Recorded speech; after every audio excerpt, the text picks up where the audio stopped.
My name is Anjani Fagan, and I'm a Virgo. I like long walks on the beach, reading books, and lying to niggas.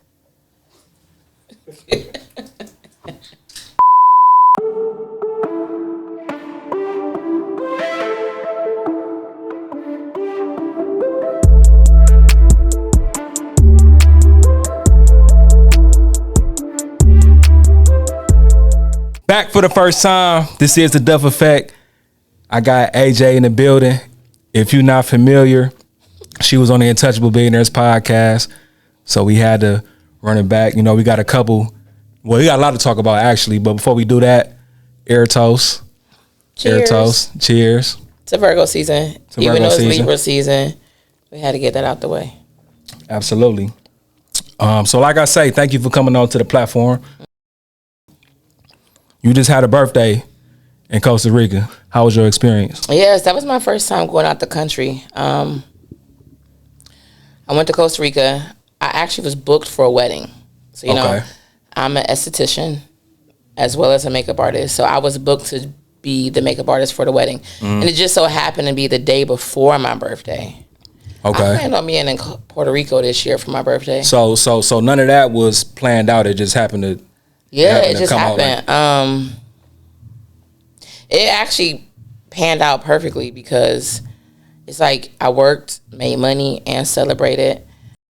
And I made a lot of new friends. Okay, that wedding party was lit. It was lit. My cousins came too, but it was just like double the fun. You know, for sure. I'm still recovering. What was the situation with the girl falling on the floor? Nothing beats a Jet2 holiday. And right now, you can save £50. Oh, that's my little cousin. Well, she was celebrating her birthday too. She was. Oh, so both y'all had birthdays. Her birthday was the Monday before we got there, and then my birthday was. We got there on Thursday, so my birthday was on Saturday. She was lit. Once we wrap this up, send me the video so I could put it into the. Okay. Yeah, for sure, so they can know what we're talking about. Sure. But outside of that, you know, you had a good time though. I had an amazing time. Costa Rica owes me nothing. It was beautiful. It was lit. You know, the Costa Rican people were great. The wedding party people was great. I gotta shout them out. I have to shout them out. Yeah, go ahead, for sure. When you don't know a group of people, you know. Sometimes it could be weird when you don't like know who you, type shit. Now I am. It is easy for me to adapt to being with people that I never knew before, obviously, because, you know, I worked in nightlife, I worked in retail. Right. But this is like an intimate gathering, and it's a wedding abroad. So right. So you got all different kinds of people. Yeah, you know, and you don't know how that's gonna go. But they were great. I mean, they're like my besties. I didn't exchange numbers or something. I got booked for another wedding for next year in St. Lucia. In St. Lucia, where is that at?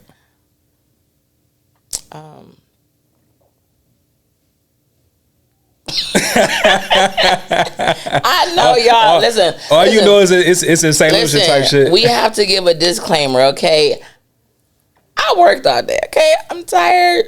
If you ask me what 2 + 2 is right now, I might not even be able to answer that for you. So I got my shades on, you know. Disclaimer: AJ been working all day. And what was that? Last night? Yeah. Yesterday, you got off at.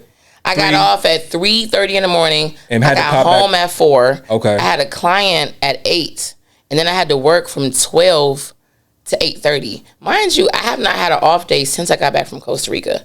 Also, I got sick coming back too, so I'm like running on fumes. But go ahead, my bad. I mean to cut you off.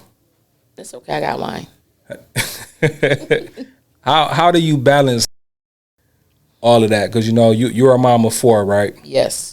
How do you balance being at work, getting off at crazy times, having to be back at work, balancing the mom life, and going back to work essentially type shit? Like, how do you balance all of that? Well, I gotta say, 2 of my kids are adults now, technically. Okay. By way of the government, they're adults. They're college age kids now. So that opened up it opened up the possibilities for me to work more. Now, I've always been in grind mode. If people who know me personally knows that I will work a billion jobs just to be able to support the family, survive, so on and so forth. So this is nothing new to me. Right. People ask me all the time, like, how do I do it? I have no clue. It's just, you just do it. You don't have a choice. It's kind of like you so used to it, like that's all you know type shit. Like, I started working when I was 13. Had my first job when I was 13, and I've never been unemployed. Only times I didn't work is when I was, after giving birth. Right. But and you were unemployed during COVID too, right? I remember on the podcast you said you was out of work, or that's what prompted you to start your business. Yes, that's how I started Quarantine Cocktails during COVID. Because I can't not work. Right. The bills don't stop. I did not get a break from rent. I didn't get a break from anything. And every job that I had, including my initial business, Beauty Chronicles, the professional building I was in, they had to shut down. Right. So it's like I tried doing things online not online, but I could teach you like how to do makeup via FaceTime. And I did some of that, but it was still kind of hard because I'm a in-person kind of engager, and it's really hard for me to teach someone how to do something looking at FaceTime versus me being in person with them. So that's how Quarantine Cocktails was born, because everybody was drinking. Everybody, that's all anybody was doing. If you weren't an essential worker, everybody was getting drunk. In fact, because everybody had time on their hands. So capitalize off of it, and I did. I capitalized off of it. It was like a movie. No, I just bet. So let's get into the bullshit now, though. You know what I'm saying? Now that we got our acquaintances out the way. Oh Lord. You just announced on Instagram your last pour at Original Grill. Yeah, not just Original Grill, just my retirement from the nightlife, from the bar life period. Yeah, I'm not leaving Original Grill and going somewhere else. I'm done. Okay. Period. Okay. You will not catch me bartending anywhere. You will not catch me managing anywhere. You will not catch me doing anything outside of maybe pulling up to have a drink in a bar or a club. Okay. That chapter of my life is done. You closing it. It's over with. Yeah, I gave myself a 5-year plan. This is year 5. Right.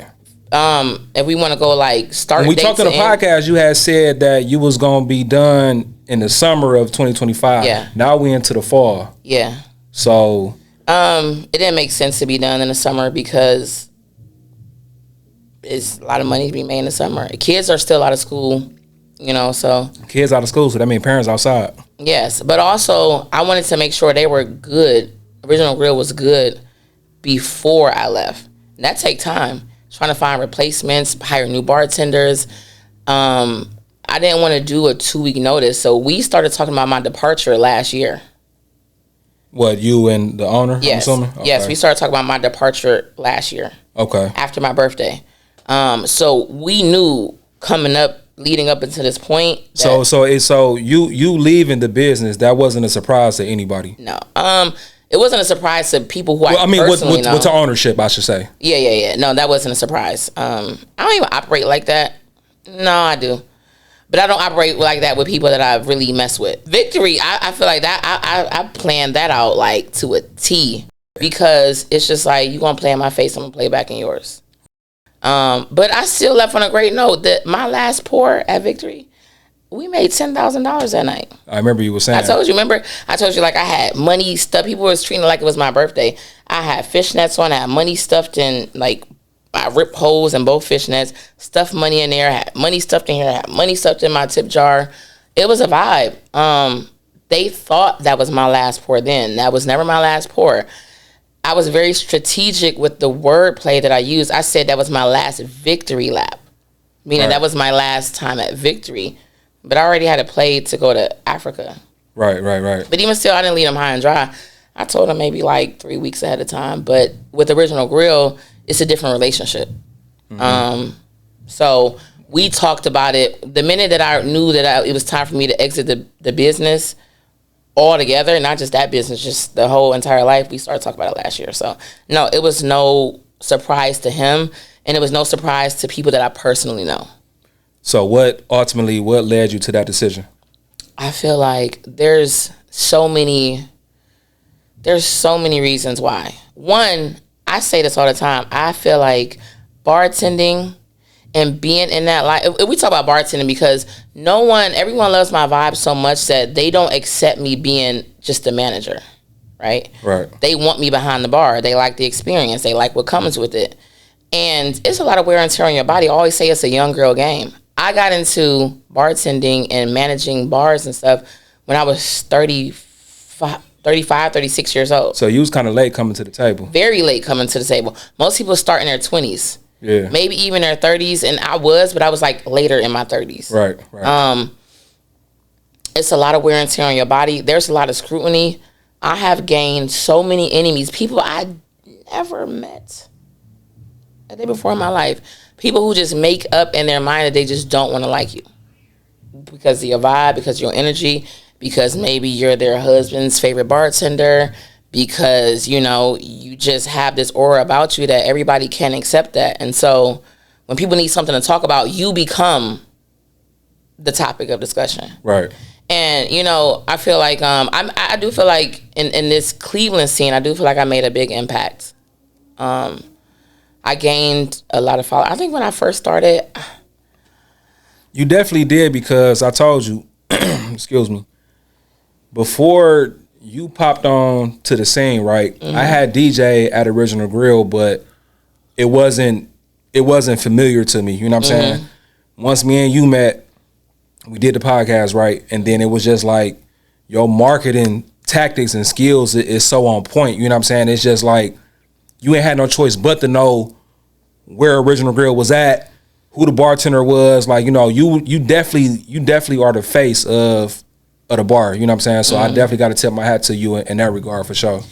Yeah, I feel like when it comes to the marketing, I feel like that's how I started to build my name, because my way of marketing is very taboo.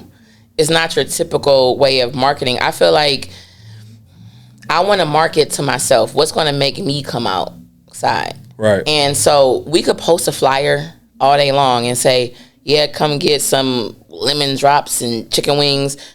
The average person really not reading that.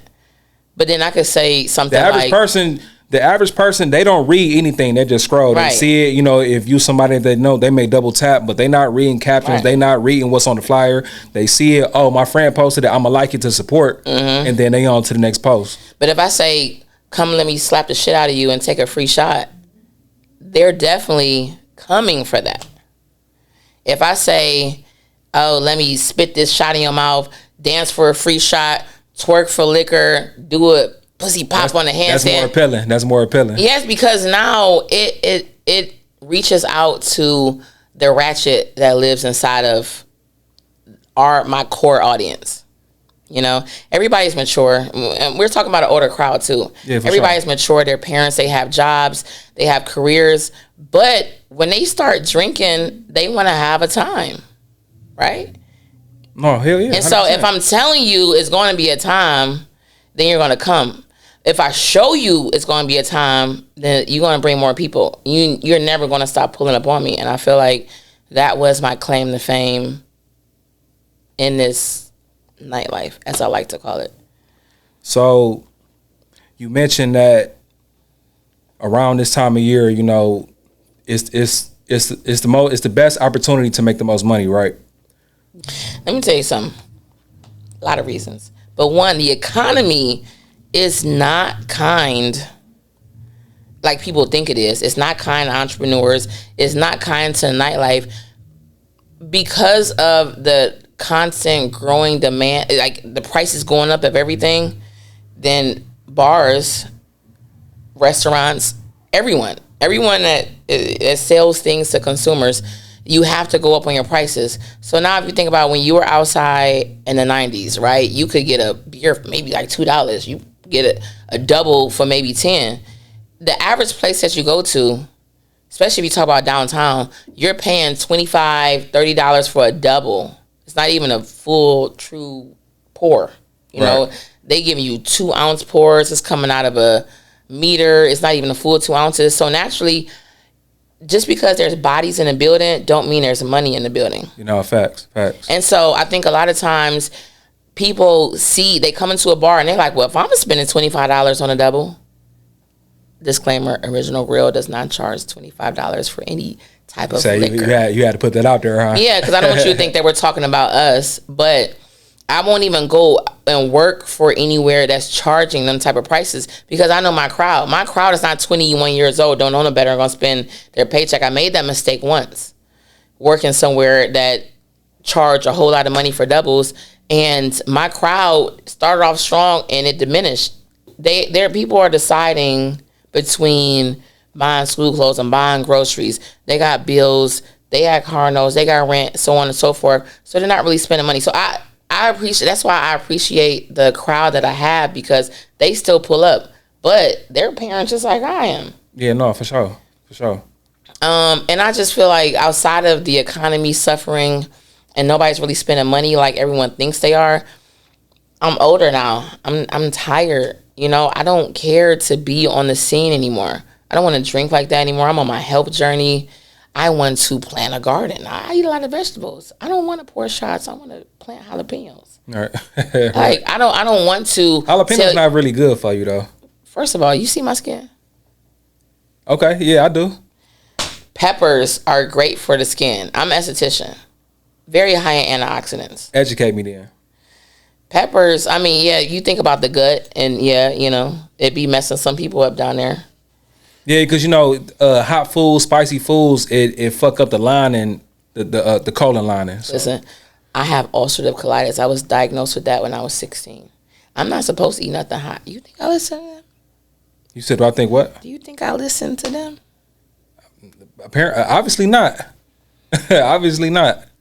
I've been in remission for a very, very, very, very, very long time with that. And it's really about making healthier choices and moderation. And before, when I was younger, I was doing all types of dumb stuff. But I eat fresh jalapenos, not the pickled ones, not the ones that come in a jar, that's sitting in juice, that's high in sodium and all that stuff. I eat fresh.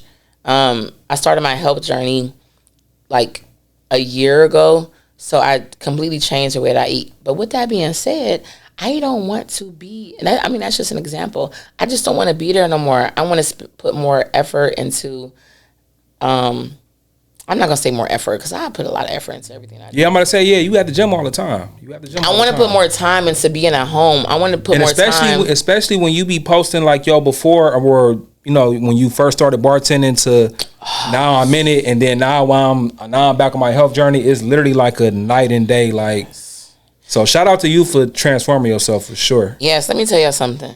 Everybody want to bartend, ladies. I mean, men do. Some men do too, but for the most part, the bartending aspect is the women part. Women, yeah, it's dominated by women for sure. Right, and there's not a single bartender that will not tell you that when they first started bartending, the start weight is not the same as the today weight.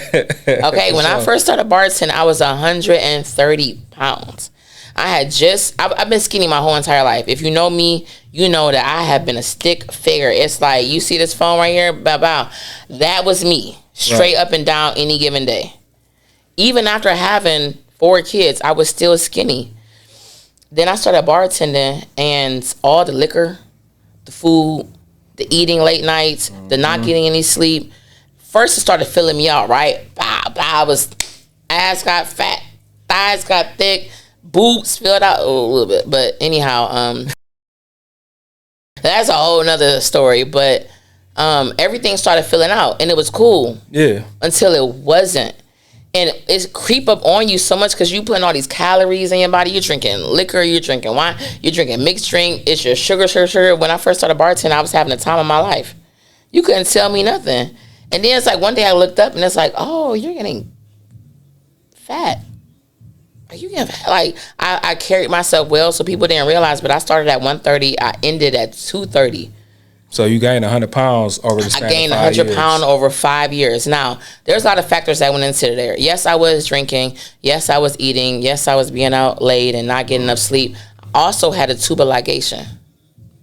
And then for the people that don't know, explain that. I got my tubes tied. Okay. Right? Ladies know. Why you just ain't say that? You came with that big ass word. Like, why you just ain't, you know what I'm saying? Like, I got my tubes tied. I got my tubes. You said a tubal ligation? That's what it's called. It's called a tubal ligation. Yeah, but you know what? Women know that. Men don't know that. Okay.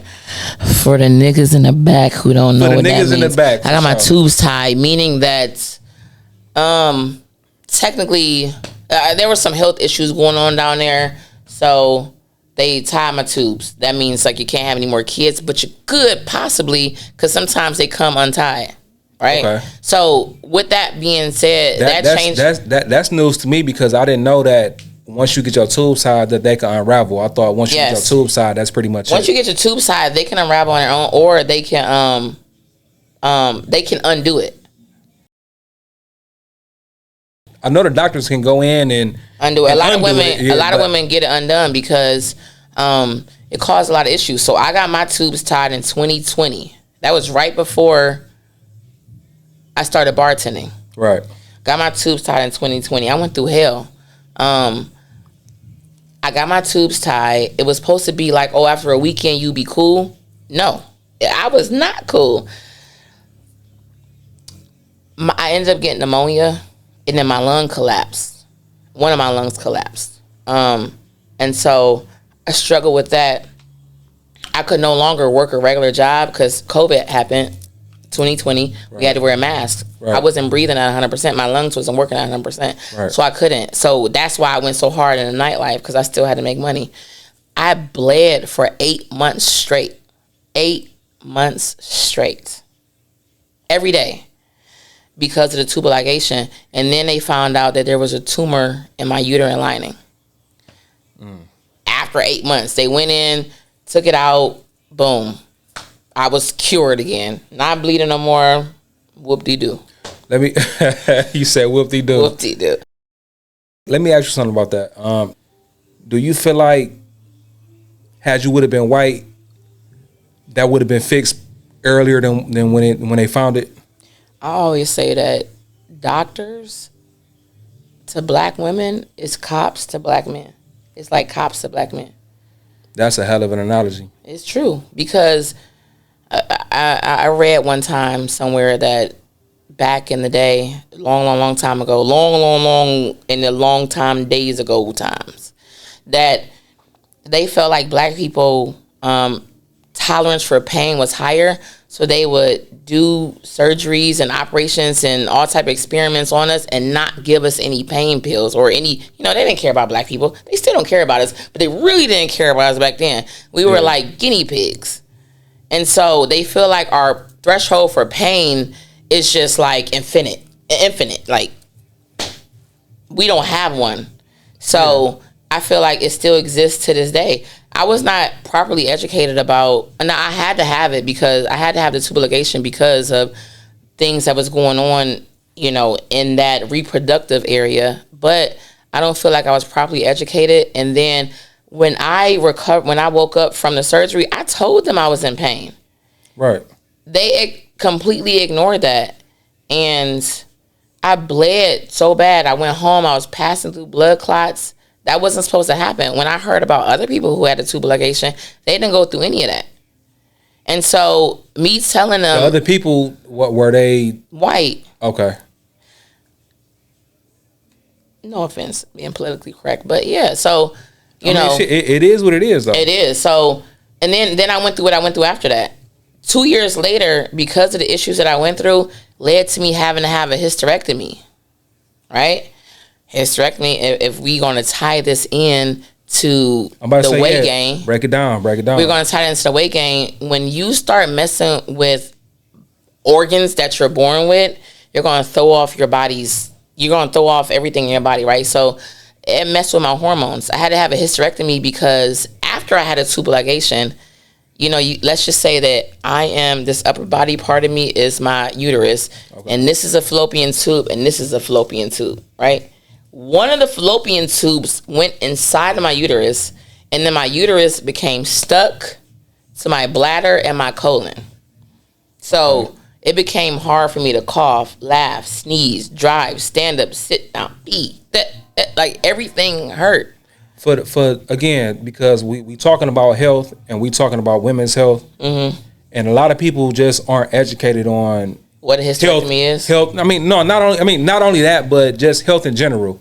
So number one, is this a common thing that happens? Like once Is it a common thing? Like, first of all, let me ask you that. Once you start, okay, so women like your uterus getting stuck to. That's not common. No, I haven't met anyone who had that. But a lot of women have fibroid issues. Women tend to live, especially black women.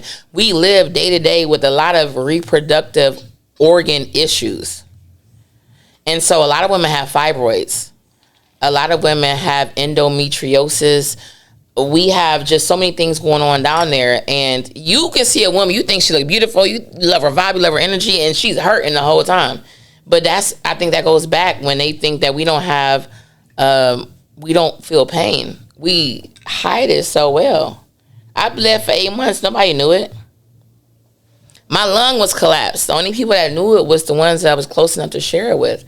I had my hysterectomy. Hysterectomy means they take your uterus out completely. Now you can't have kids. I'm okay with that at 4.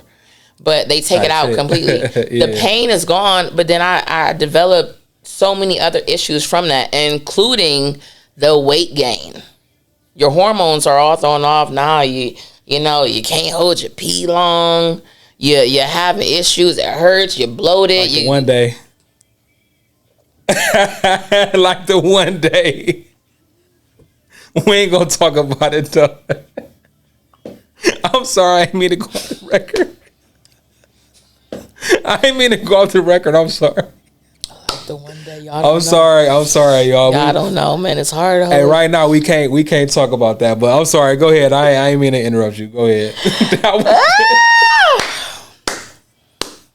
I'll be having some wild stories. I can't. For sure. Yes, it's hard to hold your. It's hard, okay? Yeah. It's hard out here for a pimp. Yeah. But, yes. Anyhow, and then when I got my hysterectomy, when they took my uterus out, I told them then that I had a fever and I wasn't feeling well. And they said, well, we did just take an organ out. That's perfectly normal. Okay. It don't feel normal. Like something don't feel right. Yeah. I almost died from that. I had a fever because I had a blood clot that traveled from my leg all the way up to my lung, was the entry from my heart. It's called a pulmonary embolism. That's a blood clot in your lung. After it goes from your lung, there's only one place to go. Your heart or your brain. I think you had spoke about that on the podcast, because you were saying that you felt like you really, not felt like, but you really could have like died. Yes, I could have died. I mean, I was getting everything together. I called my friend because there was other issues that I encountered with that. I had the pulmonary embolism. First of all, I went to the hospital for that. They told me like, oh, you got a blood clot in your lung. We're going to send you home. Didn't want to give me no medicine for it immediately right there. And I'm scared, like a blood clot, I could die from that, right? And they're like, yeah, we're going to go ahead and send you home. They sent me home. I was scared as hell to go to sleep that night. And I was exhausted. It wasn't even a week out. I think it was maybe like a day or two shy of being a week since I had the surgery. Fever is high, body is hurting. And I'm such a silent sufferer that the people that was close to me was like, you want somebody to stay with you? And I was like, no, I'm okay. I didn't let anyone know that I was scared. I didn't let anyone really know what kind of pain that I was in. But when they called me or they tried to talk to me, it's like I was talking like... Why not though? Why you ain't let nobody know what was going on with you? I had a rough life growing up, and I'm used to going through things on my own. And you don't like asking people for stuff. You don't like sharing things with people. You don't like alarming people about things until like, for me, I don't like alarming people about things. But when I couldn't go to sleep that night because I was scared and I was in so much pain and I couldn't breathe, the morning came and I was like, I got scared. I'm like, oh, you need to go to the emergency. So I decided to go to the emergency. Before I went, I called my best friend, Renee, and I told her, like, the life insurance policies are here. Make sure they know I don't want a funeral. Make sure they know. So you were really, like, that's where you was at. Like, this could be my last. Yeah. I was scared. I was saying goodbye to my kids. I was saying goodbye to my friends. When I got to the hospital, finally they admitted me. But before you go into when you arrived at the hospital, walk us through like your mind frame, your mentality, like in that moment that you're talking to your kids. I had to tell them what was going on. My son was there the day. Your son is the oldest out of your four, right? Okay. My son is the oldest. He a mama's boy. He might get mad that I said that.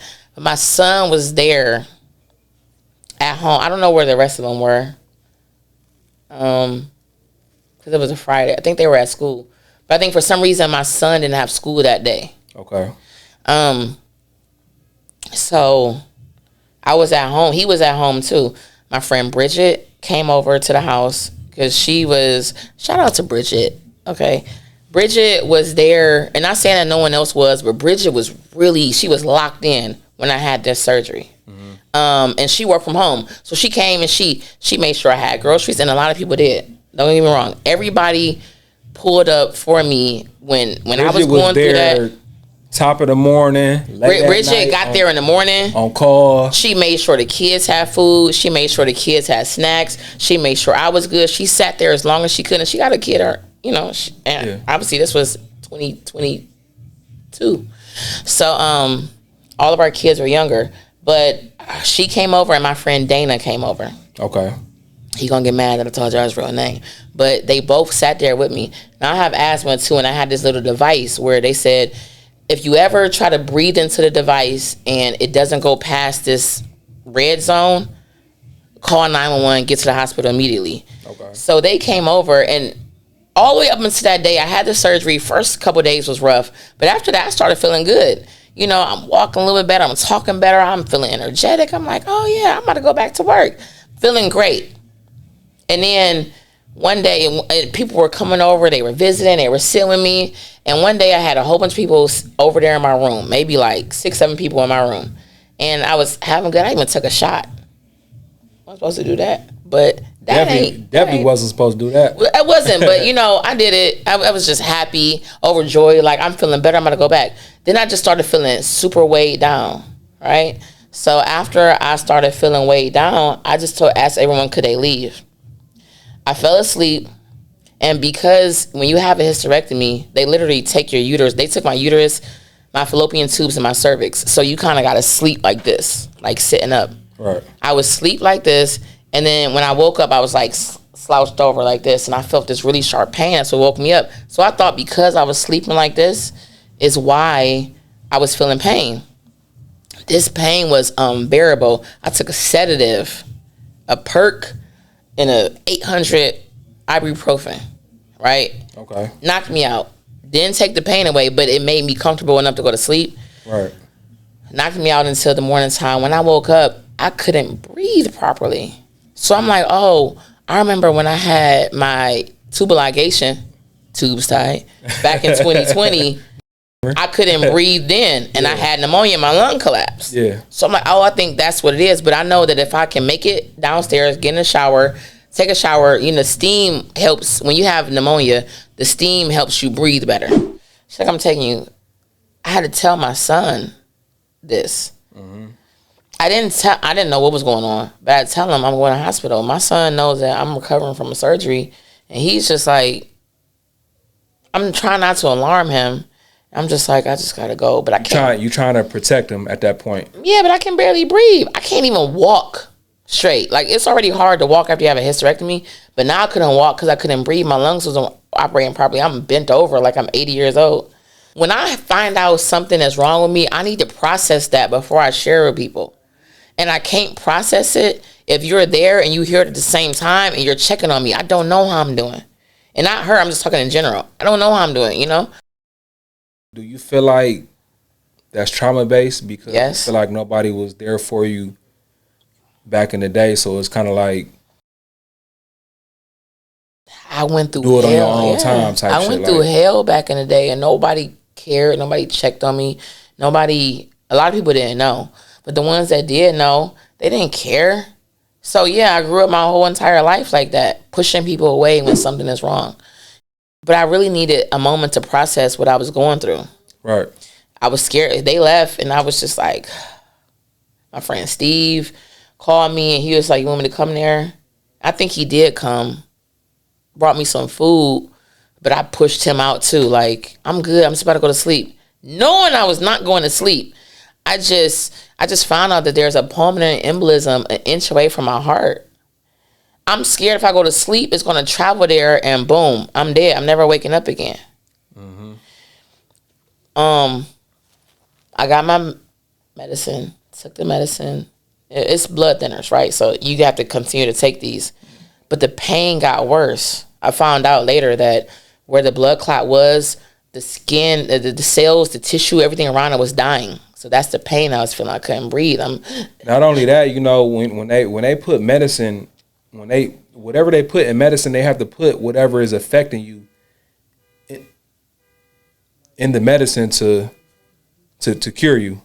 You know what I'm saying? So I feel like, do you feel like that was potentially what was going on as well, or? I don't know what was going on, to be honest with you. I was scared, and I sat up all night. And in the morning, when it got worse, I was like, I need to go to emergency. I called Joanne, and I was like, I need to go to emergency. I'm scared. That's when I called Renee, and I'm like, my body really can't handle surgeries. Every time I have a surgery, something tragic goes wrong. And I was just like, Renee. Maybe that's just a part of your DNA. Like, yeah. But I think everybody is different. Everybody handle different things in different ways. You know what I'm saying? I feel like maybe that's just a part of just your genetics. I think so too. Yeah. But I called Renee and I was just like, I don't know if I'm coming home. So like, if you come in my room, there's this, there's that, you know, make sure this, that, and the third. Started making arrangements. I get to the hospital and they decide to admit me because fever high, can't breathe, can't walk, can't talk, can't eat, can't do anything. Right. They admit me. So I'm in the hospital and they're like, okay, we're going to keep you here. We really don't know what's going on. We know you had this surgery a couple of days ago. You know, let's just keep you. Mm-hmm. Put me on more. I was in so much pain, they put me on morphine.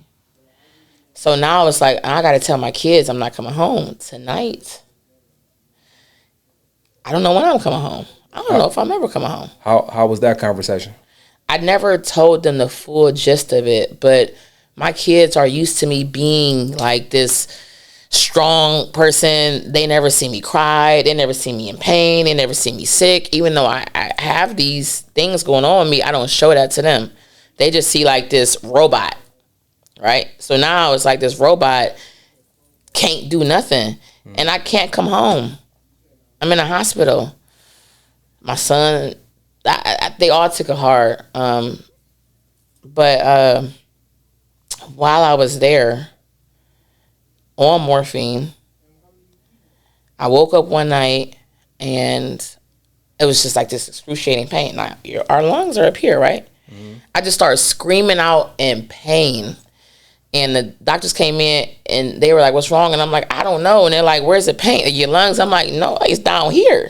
Like down here. And they're like, what do you mean? Like, it's down there. And I'm screaming to the point where they're just scared. So they rushed me to X-ray and they found out I have something called a hemorrhagic cyst. So I had my hysterectomy, meaning they took my uterus out. Okay. They took my fallopian tubes. They took my cervix. They left my ovaries because we need our ovaries for our hormones. Right. One of my ovaries flipped over and was cutting off the blood flow to major organs in my body.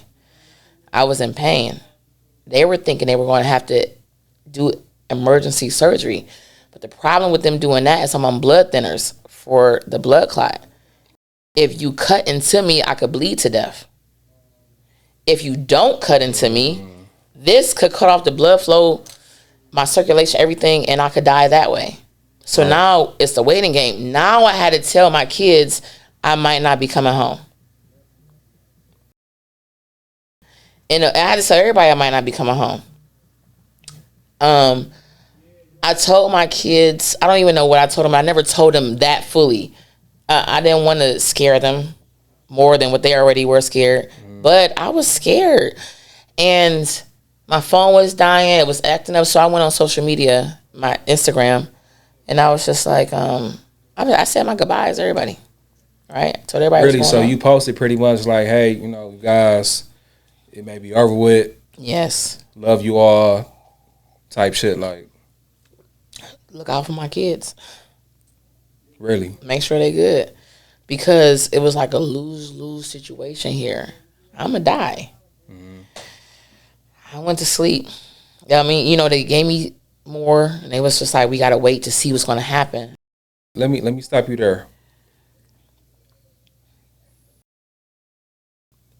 The night that you basically received the news that, you know, you may not be waking up, walk us through that when you went to sleep that night. Outside of the morphine, I cried myself to sleep. There was no way could stay up, and they upped the dosage. I called whoever had my kids. I don't even remember where they all were. I even called my son's coaches, like, Take care of my boy. My son's athletic director, Anthony Jones, at Lutheran East. I let him know what was going on. I know my son can't handle that, and I'm like, just please make sure my son is good. I called these people to let them know I didn't want my kids to come up there and see me. However, Alyssa, my now 13-year-old, so I have Giovanni, Annalise, Alyssa, Callie. Alyssa just would not take no for an answer. Alyssa, like, I'm coming to see you. The other two, not saying that any of them took no for an answer, but it's just like, Alyssa, like, I have to come see you. And I didn't want them to see me like that either. I don't want the last time. You know, it fucked me up when the last time I saw my brother was in a casket. I didn't want the last time y'all see me, I'm hooked up to all these things. You didn't want the lasting image to be that. Yeah. But, you know, I made sure that they were going to be good. I went to sleep. I cried myself to sleep. And I don't know if the tears or the morphine put me to sleep or both. But I went to sleep. And I woke up in the morning. The pain woke me up again. Just like, I can't breathe up here. This is in pain. And my phone had died. Put on the charger. I woke up in pain, and then my phone came on, and just ding, ding, ding, ding, ding, ding, ding, ding, ding. Text messages, Cash Apps, Apple Pays, everything was just coming through. I never asked anybody. Blessings. I never asked anybody for a dime. I never asked anybody for anything. Mm-hmm. I just said this was going on. They figured out. They like people sent DoorDashers over to make sure the kids were good. People dropped off groceries to my house to make, because my two oldest, you know, they were there. Yeah. The two youngest weren't, but the two oldest, they was like, we used to make sure they good. They dropped off waters, food, money. They sent DoorDashers over to make sure they were good. The coaches kept them good. My son was so sick mentally, he passed out in school. Athletic director called me like, you know, your son, this is what's going on. And he just, you know, he a mama's boy. Mm-hmm. All of them are of some sort, you know, of to an extent. Yeah, but, you know, he's the oldest, and he's just like, I don't know what's going on. So anyhow, I woke up, I think totally I collected somewhere between $1,500 and $2,000 from people just sending stuff. Right. People I didn't even know. You know, like I had only been in the nightlife, and a lot of these people were people that I met in the bar. Didn't know them before, weren't friends with them. I say Storm Daddy. Y'all know him on Instagram, do tattoos and stuff. Shout out Storm. Shout out to Storm Daddy. I had just kind of met him, really, and he didn't know me from anything. He didn't know me like that. Yeah. I think he was the first one to pull it through, sent like this large amount, and he was just like, damn, man, like, I want you to pull it through. He's a very, very close friend now, platonically. Like, show love when you didn't have to show love. A lot of people did. It moved me, and so many people looked out for my kids. When I did end up recovering, the hemorrhagic cyst kind of repaired itself. Yeah. First of all, we gotta praise and give thanks to God. That's number one. And then number two, how did that make you feel, like knowing that people that you just met didn't know type shit, like was sending you money was, looking out for you, as opposed to, because you didn't mention anything about your friends or people that you associated yourself with during that time. Did they send you anything, or like what was going on with that? Yes, my friends, my close friends. Close friends though, but not. You got close friends. You got Renee, Dana, for example. Markeisha, Renee, Markeisha, my best friend. I know they took care of you. They took yes, my close friends did, but it was people that I share a bloodline with. That's what I'm asking. Only a handful, and it's the same handful that's always been there for me from jump. But no, and that's why I'm not really close with my family like that. Past traumas lead to where I feel now, and it's like I really didn't care if they were there for me or not, to be honest with you. And I never asked anybody to be there for me, but it's crazy that the people who showed up the most outside of my immediate, I was dating someone at the time. Okay. Do you think that person did anything? No. Even the idea of people coming to the hospital, even though, they're coming to make sure you're good, but really they're coming to say goodbye. They're hoping for the best. My uncle came and prayed over me. And AJ, why are you so like rebellious though against like love, genuine love? Like, why? I wasn't raised on love. I was raised on survival. You know how people say like, oh, you weren't hugged enough as a kid. I wasn't raised with my mother. I wasn't raised with my father. I was raised by a great aunt. We were abused. I went through sexual abuse, physical abuse, mental abuse. I never felt welcome. I never felt loved. Me and my brother experienced so much hatred and evil towards children. And then, then I became a teenager, and then I started going through those kind of things, I think I said in the last podcast, like, I was catching, so many of us were, but, I never felt like nobody cared. I'm walking to Glenville at 6 o'clock in the morning because I was in honors. Okay. So the honors class would start at 7 a.m. Okay. I'm leaving the house. Nobody was taking me. Nobody said, let me know when you get there, whatever the case may be. We didn't have cell phones then either. I probably got a cell phone maybe like my 10th, 11th grade year. That's kind of like when they first came out. Had a pager. No one knew about it.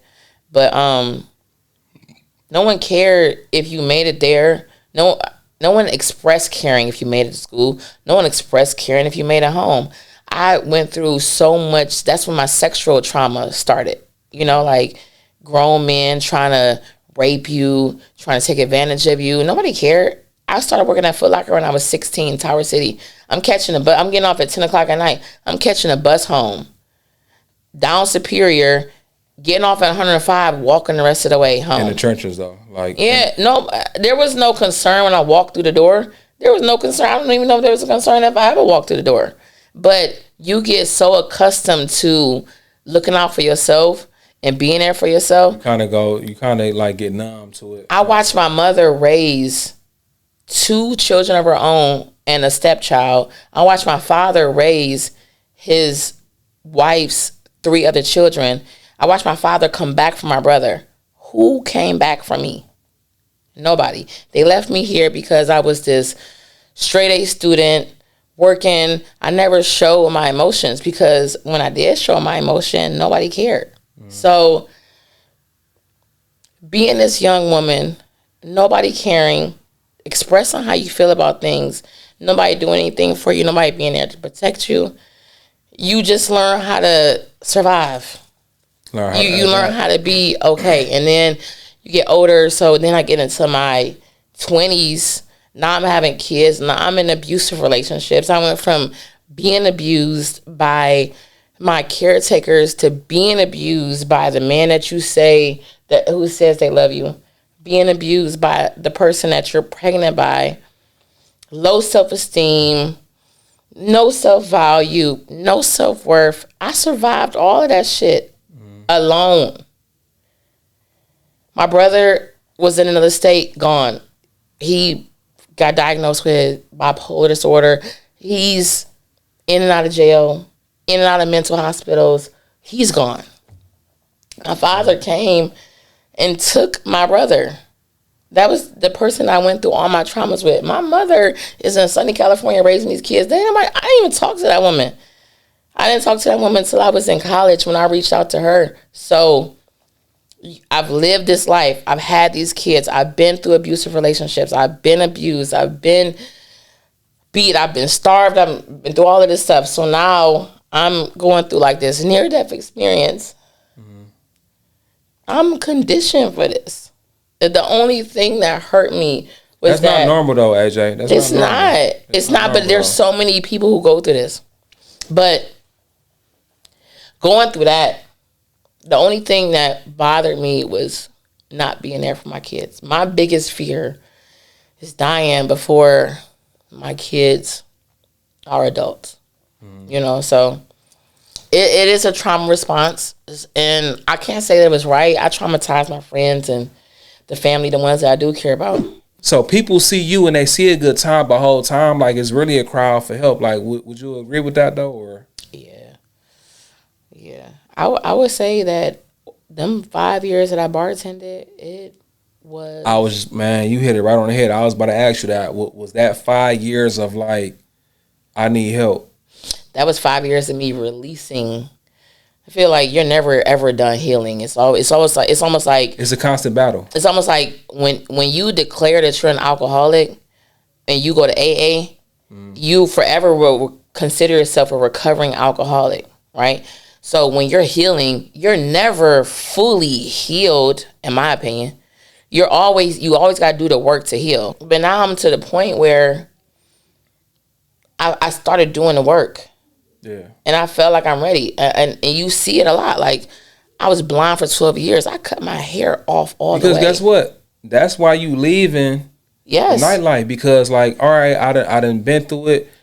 I done seen the ups, the downs. I done did the work on myself. All right, now it's time to move on. Yeah. Because, like, I'm in a different space. You know what I'm saying? Like, yeah, I am in a different space. You know, I don't care to do those things. You know, everything is a constant reminder. Me, I used to have really, really long hair. Cut that to that blonde bob that everyone knows. You know, that was like my thing. That was a signature for sure. Yeah, cut that off too, because I'm not that person no more.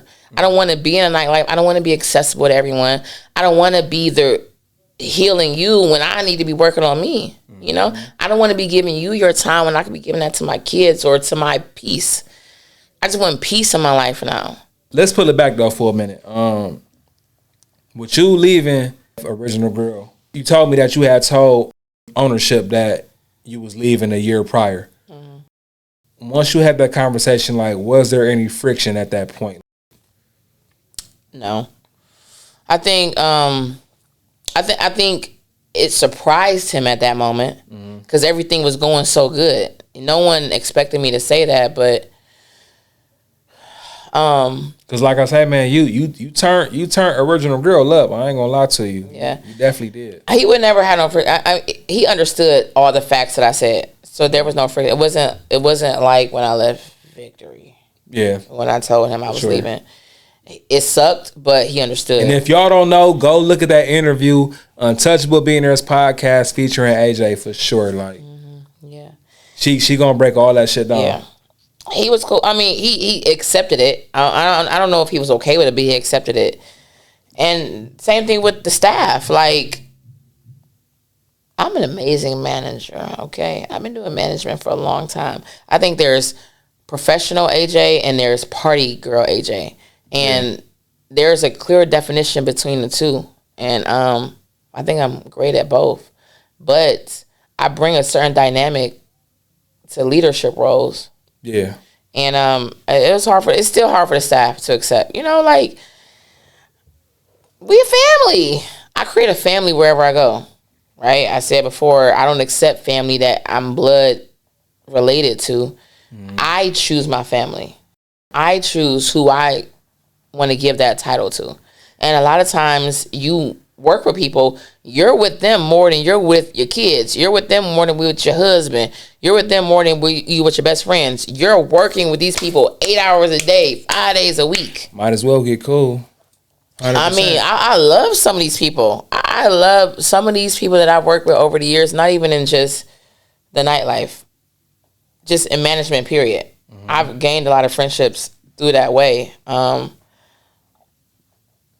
I've met some. I done gained some writers. I done gained some solid relationships from this, and I feel the love with them not wanting me to leave, but accepting me leaving. Yeah, I feel the love, and I feel like it's time to move on, type shit. Yeah, I did what I came to do. Yeah, it's time and to move although on. I gained some enemies in the process who don't know why they don't like me, and I don't know why they like me, I don't care.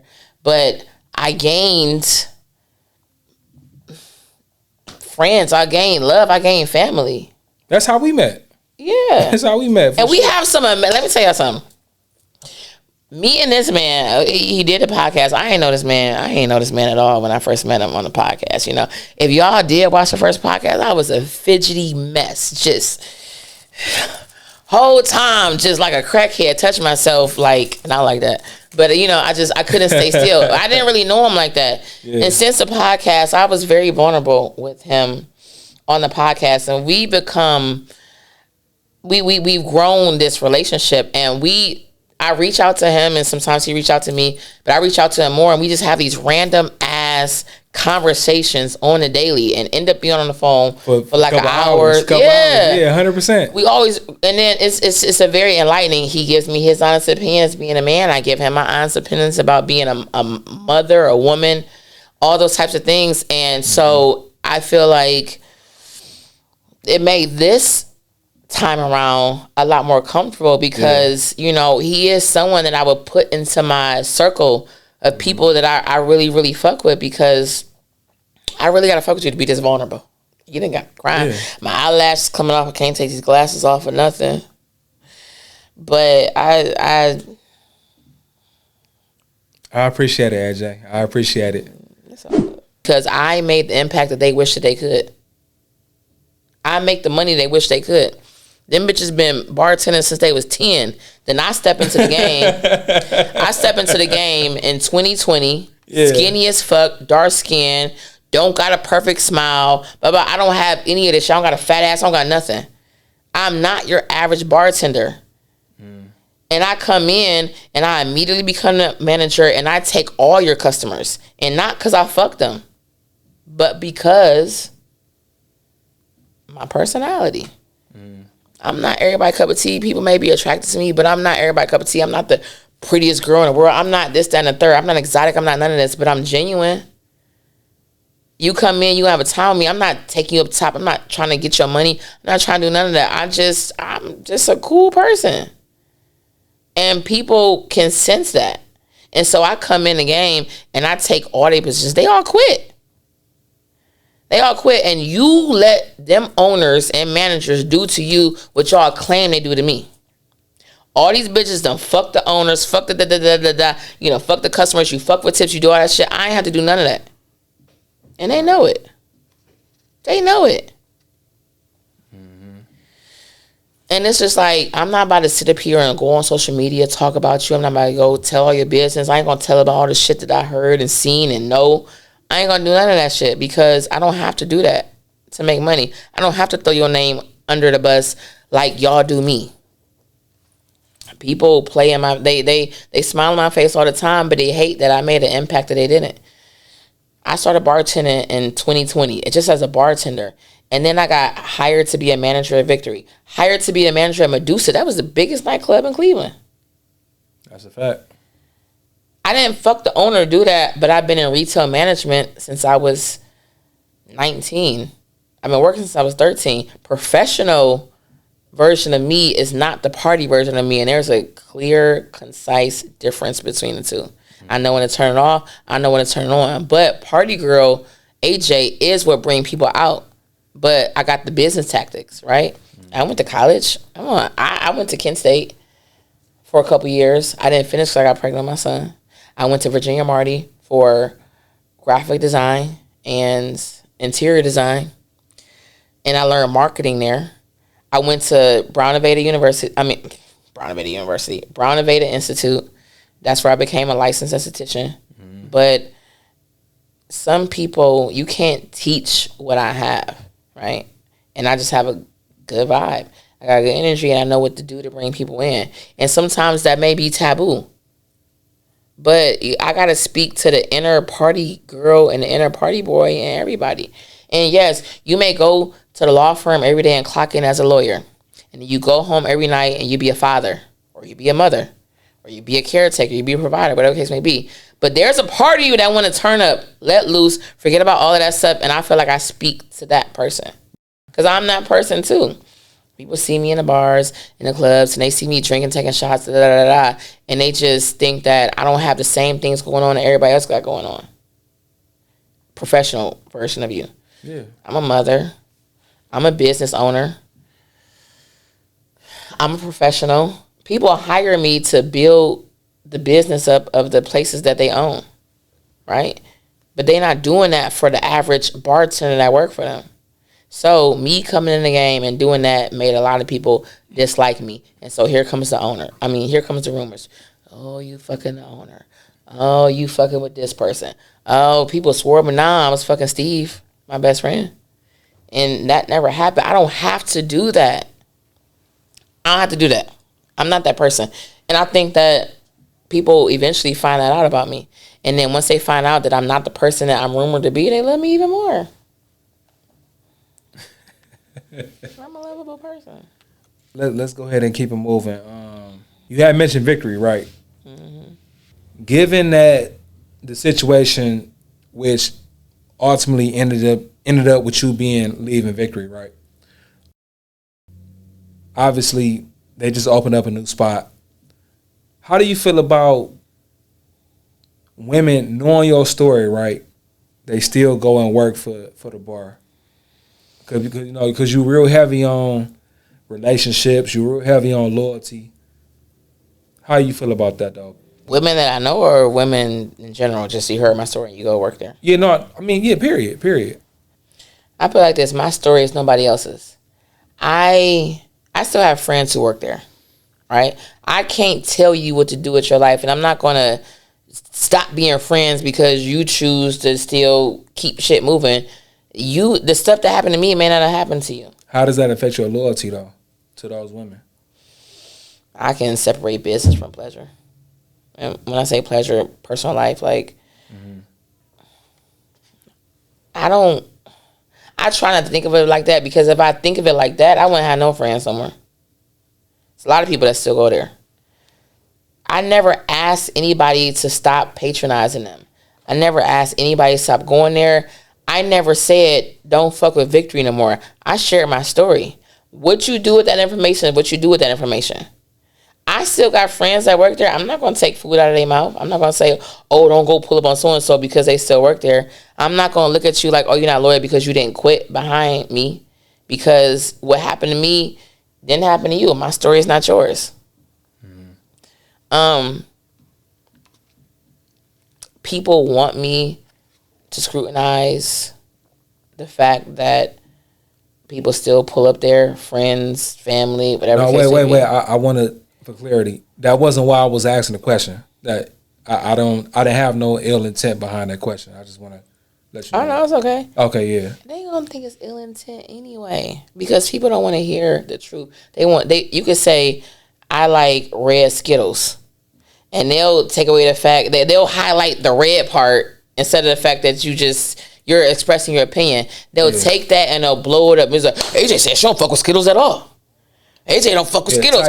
Type shit. I didn't say that. I said I specifically don't like red Skittles.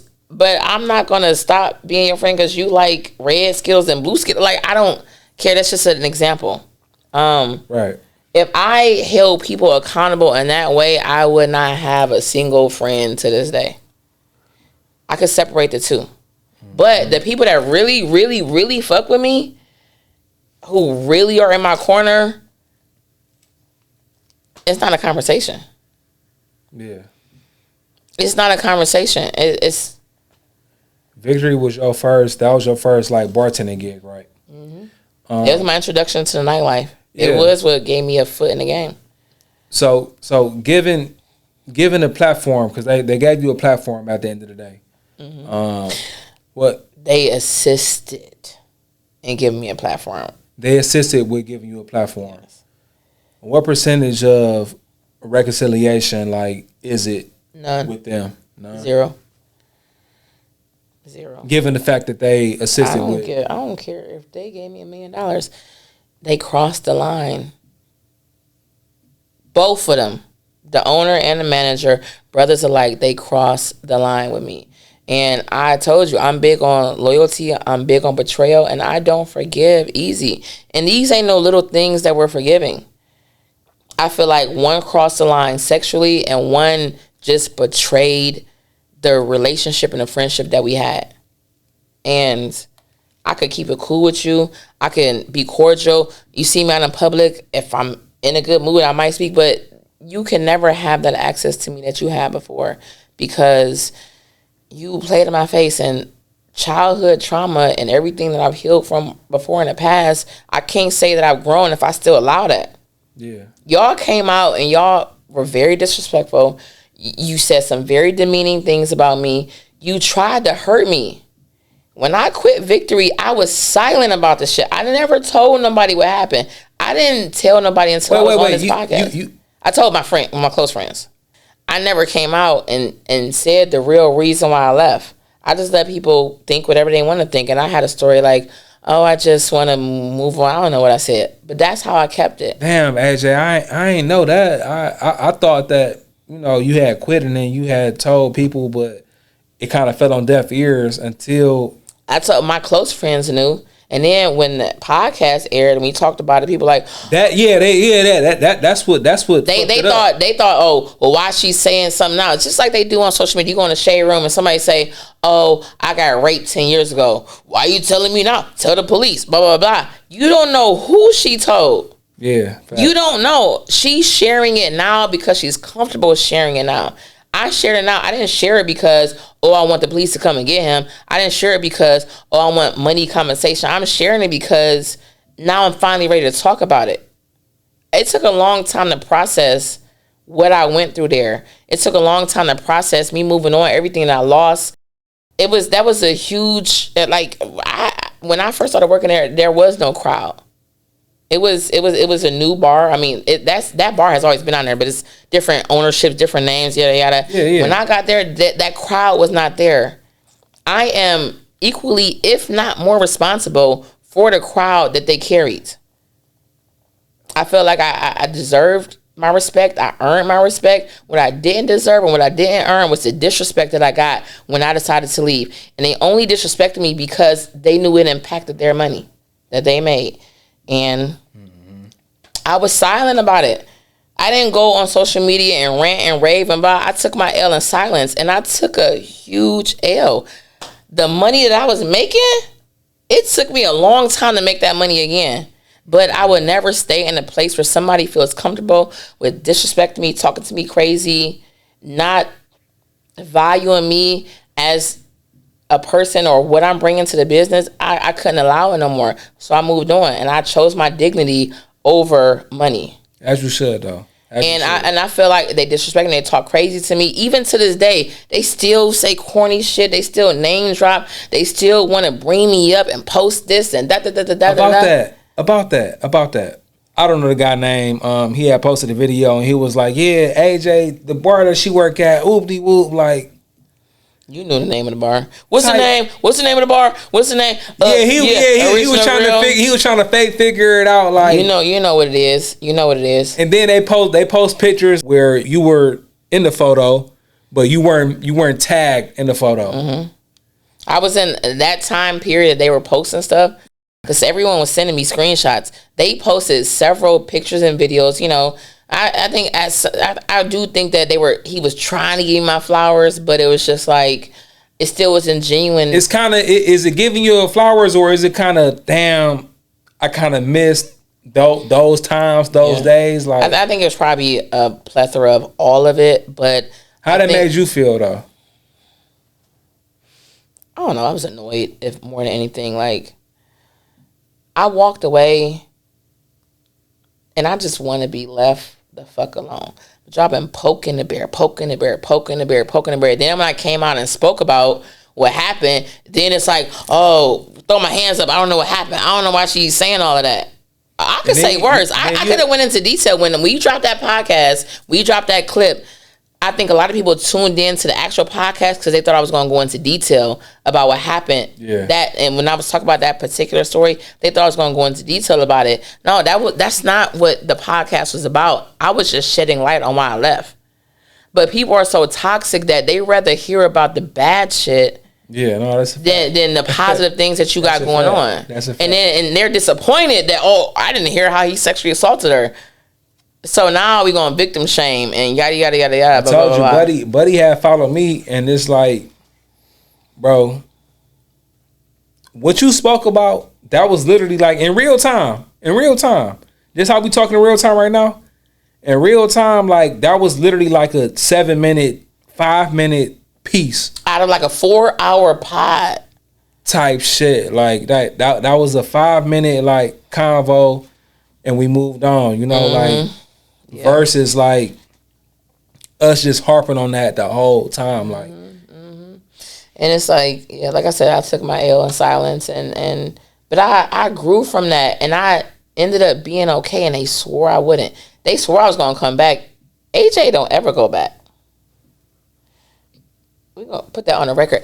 AJ don't ever go back. you got to speak into the mic for that, huh? I said, AJ don't ever go back. I don't ever go back. So whatever, if you hurt me, if you betrayed me, if you went out of your way to just try to silence me and whatever shit, I can't ever go back to that. I can never forgive that. I don't believe in forgiveness if I don't mean that shit, and I don't mean it. Because you didn't give a fuck when you was just trying to just own me. And yeah, I left. I never turned back. And I don't even step foot in that motherfucking place. Or any place that I feel like I was hurt, disrespected, betrayed, lied to. There was some ulterior motive. I don't ever step foot back in those rooms again. Yeah. And so, yeah, that's growth. Because if I do go back, then that just means that I really didn't grow. You have a blended family, right? How do you approach dating with you knowing that you're coming to the table with a blended family? I don't involve my kids. When I date, it never trickles over into the household, into my household. My kids are never going to wake up to a man in my bed. Okay. In my room. My kids are never going to wake up and see a man coming out of my room. They're never going to come in the kitchen and see a nigga in the refrigerator. They're never going to come down and see me cuddled up on the couch with somebody. I don't feel like I've got to that point with someone. Yeah. And my kids mean more to me than anything in this world. I don't want them to experience the trauma behind that. You know, like, you know, back in the day when people were like, oh, Uncle Johnny, oh, Uncle Tommy, and really they ain't Uncle nothing. They just somebody that you're... All the time, you got hella uncles. Yes. This is someone that you're having sexual... They busting your mama down. I don't ever want... Like, I'm raising daughters, and I'm raising a son. I mean, well, I raised my son. You know what I'm saying? Like, I have a son, I have daughters. I never want... For the people out there, what's your ratio to gender-wise? Like, I have one son. He's the oldest. Yeah. And I have 3 daughters. Okay. I never want to have them think that that's okay. To just have men in and out, in and out, in and out. Now, granted, like, I used to be known for, like, throwing these house parties. Like, not house parties like that, like jumping, like, movies. But I have close friends. That's the most that they'll see guys coming in and out because it's a big old party. And it's a setting. Right, and the kids are allowed, you know, the kids be there too. So it's not, and my friends who got kids, they bring their kids, like, it's nothing like that. Yeah. But I haven't got to that point yet. And, you know, at where I'm at right now, like, I'm single. A nigga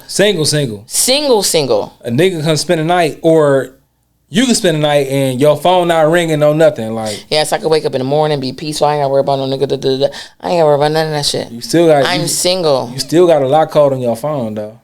Yeah, because if I ever lose this, my mom want to make on my shit. I mean, this is just how we're trained as Americans. But I'm single. There's nobody that can come to the plate and be like, yeah, AJ is mine. I talk shit. You follow me on social media. You see how much shit I talk? You think I can talk shit if I got nigga? Facts. No, that. I be dog. I'm talking all types of stuff, right? You don't work alone. You a whole ass nigga. You bitch ass nigga. I beat my niggas. Do all that shit. Smack. Shut the fuck up, bitch. I talk all of that. And it's jokes. I feel like social media is for jokes and laughs and giggles. I don't ever think that it should be taken that serious. But if I had a man or if I was in a relationship, I would never talk like that. Yeah. And if I was actively searching to be in one. So you mean to tell me you get into a relationship, you deleting your social media? Like I never said I was deleting my social media. But I'm not gonna move like I move. I'm not gonna talk all this shit like if a nigga have nails and a heartbeat, he's a hoe ass nigga. I'm not gonna post that. You funny as no more. You know. If a nigga is a nigga, he if he's a man and he has eyelashes and his heart beats to keep him alive and blood flows, he's a hoe ass nigga. I'm not gonna say stuff like that. That's disrespectful. What's next for you moving forward? I just want peace. Because you leaving the nightlife. My last pour is October 3rd. That's this upcoming Friday. This your camera right here. Look to the camera and then give out your last pour. Yeah, right here. Oh yeah, my last pour is October 3rd, 2025. It's not a party. It's a stop in, have a drink. Let me pour one last drink for you before I say goodbye to all of this stuff. And after that, I need a break. I need a break from. A break meaning you gonna come back or? No. When I say a break, I mean a break from social media. Y'all see me on social. If you follow me, you see me on social media heavy. I post all the time. Yeah. But I post because the more relatable you are, the more people want to pull up on you, right? I'm not one of those people who got 6 posts on my page, don't post my stories, only want you to come fuck with me because I want your money. No, like I'm a genuine person. I'm a person like you. Got the same issues you have. I got kids like you have. I have drama, family issues. I got all the things going on that the average person got going on. Yeah. I'm not about to sit up here and fake like I don't. I'm about to sit up here and fake like the economy not fucking me up the way that's fucking everybody else up. Mm-hmm. And I think sometimes people don't need a cute face and a fat ass all the time. They need somebody that they can relate to. They need reality. Yeah. Sure. You know, they need someone that they can be like, oh, she like me. You know, not like, oh, I have this money. I don't fuck with peasants. You broke. I only travel. I catch flights, not feelings. I got this money. I drive a blah, blah, blah. Like, and that's cool because some people do that. Thanks. But I'm not making it seem like I'm above the rest when really I might be down just here. Like us type shit. You might be right here. I might be down here on any given day. But I'm never about to act like I'm up here. Yeah. And you're down here. And I feel like when social media allows people to portray that they are just so much better than everybody else. I hate that too, though. I hate that bad. Yeah, and I feel like the success that I've had in these 5 years that I've been here is because I was a genuine person. When I went through the hysterectomy and thought I was going to die, you think all them strangers would have pulled up on me and gave me this, that, and third if they didn't believe that I was a genuine person? You think they would have reached out to my kids and still be cool with me to this day if they didn't think I was a genuine person? Fuck no. No. Like, you have to be vulnerable enough to let who you really are shine through and not pretend that you just got it like that. Because I don't have it like that. I got 4 kids. Y'all have no idea. Even when I talk on these podcasts, I ain't even scratched the surface with the shit that I done been through and the things that I've endured, but it's only made me stronger, and I can laugh at my pain. I can make a joke about it. I could be cool. And yeah, you know, so yeah. Let's toast. I gotta post. Okay, go ahead. Yeah, get y'all wine together. This is really grape juice. Here's the love. Here's the honor. If you can't come in her, come on her. Yes, sir. Let's go.